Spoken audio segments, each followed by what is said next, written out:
Sweden shocked. Neo-Nazis returned to the streets of Stockholm in anti-multiculturalism march.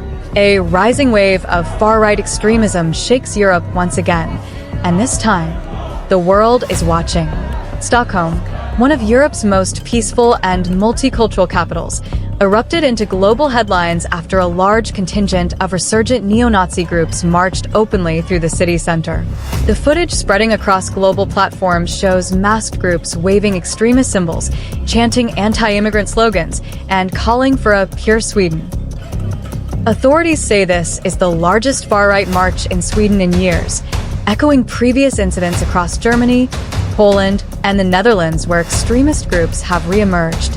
Experts warn this resurgence reflects a growing international trend fueled by economic anxiety, polarization, and anti-immigration propaganda amplified online. Sweden, what triggered this march? Reports indicate the march was organized to protest what groups call forced multiculturalism, following Sweden's recent debates on immigration, integration, and rising crime narratives, many of which experts say are distorted or weaponized by political actors. Security analysts say Sweden has become a symbolic battleground for far-right movements due to a large refugee intake in past years, a highly globalized and diverse society, ongoing political tension around integration policies, online radicalization networks active across Europe, police confrontations and public outrage. Counter-protesters, human rights activists, and citizens gathered in thousands to oppose the march. Tensions flared as police tried to keep both sides apart.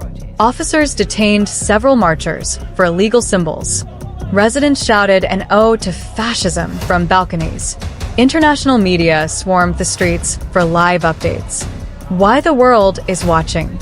Human rights organizations warn this is not just a Swedish issue. Similar extremist mobilizations have been seen in Germany, German, Y, France, Fran, C, United States, United STA, Tes, Poland, PA, Land, Netherlands, Nether, Lands.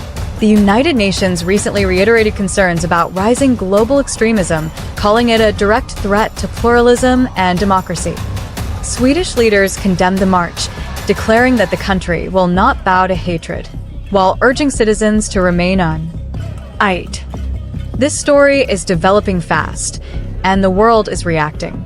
Stay informed, stay aware, and remember, silence helps extremism grow.